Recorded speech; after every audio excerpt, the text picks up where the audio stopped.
अच्छा, मैं जब हमने प्रोनाउंस पढ़े थे तो वहाँ पे उससे रिलेटेड एक चीज़ है जो मैं यहाँ पे आपको बताता चलूँ कि अभी तक जो है वो हमने जितने भी प्रोनाउंस जब हमने पढ़े थे हमने देखा था कि दो तरह के प्रोनाउंस हैं।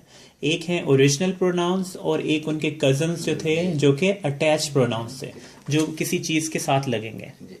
तो अब जब भी वो लगते हैं, अब वो किसी के साथ भी लग सकते हैं, इसम के साथ भी लग सकते हैं, फेल के साथ भी लग सकते हैं, हर्फ के साथ भी लग सकते हैं।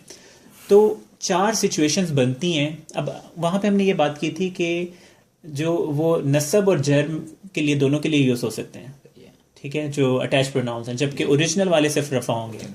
तो अब वो जो अटैच प्रोनाउंस हैं वो कभी रफ़ा के तौर पे यूज़ होंगे, सॉरी, कभी नसब के तौर पे यूज़ होंगे और कभी जर के तौर पे यूज़ होंगे। तो चार सिचुएशंस बनती हैं, ठीक है। तो अब इसे जो है वो ज़हन में रखें कि सबसे पहले जो है वो अगर आप इस टेबल को देखें तो अगर तो अटैच प्रोनाउन लगा होगा किसी इसम के फौरन बाद, एक सिचुएशन तो ये बनती है, ये जो आखिरी वाली है। तो आपको पता है कि जब इसम और साथ अटैच प्रोनाउन होगा तो वो सच ऐसे डील होगा जैसे कि पहला मुदाफ है और दूसरा मुदाफ इलैह है। ये मैंने बात की थी उस वक्त, ठीक है। तो वहां पे जो है वो एज ए जर यूज होगा क्योंकि हालत जर में है, ठीक है। ये एक सिचुएशन है। दूसरी सिचुएशन जो है वो हमने पढ़ी थी जब हर्फ ऑफ जर बा ता काफ लाम वाव अगर वो लगे होंगे किसी अटैच प्रोनाउन के साथ, तो उस सिचुएशन में हमें पता है कि फिर जो है वो हालत जर में होगा, ठीक है। ये दो सिचुएशंस हैं जिनमें प्रोनाउन जो है वो हालत जर में होगा, और दो सिचुएशंस ऐसी हैं जिनमें वो हालत नसब में होगा। उनमें से एक तो ये है कि वो हमने पढ़े थे जो है वो हर्फ ऑफ नसब जो थे, इन्ना अन्ना का अन्ना लाइक तला किन्ना ला अल्लाह, अगर वो पहले लगे होंगे तो वो हालत नसब में चला जाता है। और एक सिचुएशन जो अभी हम नहीं पढ़ी, हम फेल में नहीं पहुंचे, तो जब हम फेल में जाएंगे तो हमें पता चलेगा कि जब किसी फेल के साथ भी अटैच प्रोनाउन लगा होगा तो वो क्या होगा, वो नसब होगा। यानी कि दो सिचुएशंस में नसब और दो सिचुएशंस में जर होगा। इसकी अगर मैं आपको जो है वो एग्जाम्पल बताऊं तो लफ्ज़ है बिन्तु का, ठीक है। अब इसमें जो है वो बिन्तुन हमने पढ़ा कि डॉटर है, ठीक है। तो अब इसमें मुझे ये बताएं आप कि बिन्तु का ये लफ्ज़ क्या है, इसमें का जो है वो नसब है या जर है? ये इसम है तो इसलिए जर है, ये इसम है तो इसलिए क्या है, ये मुदाफ है, और का जो है वो मुदाफ इलैह है, ठीक है। तो इसलिए ये जो है वो हालत जर के अंदर है, ठीक है। अब ये थोड़ा वो है, मुदाफ इलैह जर की हालत में रहेगा। मुदाफ इलैह, देखिए मुदाफ इलैह तो डेफिनेशन ही उसकी ये थी कि मुदाफ इलैह के सिर्फ एक आपने क्राइटेरिया पूरा करना है कि वो हालत जर में होगा, ठीक है। तो मुदाफ इलैह हालत जर में होगा, इसलिए जो है ये जर में है।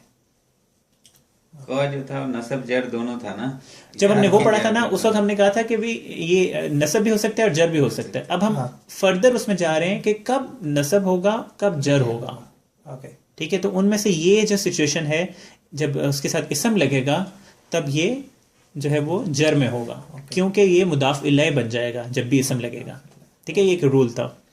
अब देखें ये दूसरा है, अब हर्फ ऑफ जर लग गया, मिन का। मिन का क्या मतलब था? मिन कहाँ पे था मिन, वो सुनाई मुझे बात था। बाता का फ्लाम वाव मंजू मुस्फला रुबा हशा मिन से फ्रॉम या से, ठीक है। तो मिन का क्या मतलब हो गया? मिन का इससे, कैसे, का क्या मतलब है? का सोचें का किधर था? ओके, बाता काफ नहीं, प्रोनाउंस जब हमने किया था ना ये वो वाला काफ नहीं है, ये है जब हमने अटैच प्रोनाउंस किए थे, बाद वाला काफ है, कि हु हुमा हुम हा हुमा हुन्ना का कुमा कुम की कुमा कुन्ना। तो ये का मतलब है यू मेल, तो यानी कि तुमसे, ठीक है। तो ये जब इस तरह वर्ड यूज होगा तो ये जो है हालत जर में होगा, ठीक है। अगर हर्फ ऑफ नसब लगेगा जैसे कि इन्ना का क्या मतलब था? इन्ना इंसान लफी खुस, इंडीड बेशक, यकीनन, ठीक है। तो इन्ना का यकीन क्या मतलब है? इन्ना का यू आर इंडीड, ठीक है। तो यहाँ पे ये का जो है लफ्ज एज ए नसब के तौर पे यूज हुआ, ठीक है। तो ये जो था वो हमारा एक नया जो था वो आपको मैंने बता दिया कि नया कॉन्सेप्ट है, और जो है ऐसा ऐसा हम उसे देखेंगे कि 2 सिचुएशंस में जर है, 2 सिचुएशंस में नसब है। यहाँ पे मैं आपको एक बात और बताता चलूँ, जब भी कोई चीज़ आपको हालत जर में नज़र आएगी, जब भी, ठीक है, हालत जर में मतलब कि वो जो हमने पढ़ा कि या तो जेर आएगी या फिर कोई एंडिंग कॉम्बिनेशन ईना का आएगा या फिर आईनी का आएगा या आतिन का आएगा। उन सारी से जब भी आपको कोई वर्ड हालत जर में नजर आता है, सिर्फ 2 ही वजह होती है हालत जर में आगे, और वो दोनों हमने पढ़ ली हैं। उनमें से एक वजह क्या है, जब वो मुदाफिल है, ठीक है, और दूसरी सिचुएशन क्या है कि उससे पहले कोई हर्फ ऑफ जर लगा होगा। उसके अलावा कोई आपको रीजन नहीं मिलेगी। जब भी कुरान शरीफ आप खोलें, कोई भी आपको हालत जर में नजर आ रहा है, तब आपने फौरन ये देखना है कि क्या इससे पहले कोई हालत जर में चीज है, नहीं है तो ये जो है वो मुदाफिल में होगा।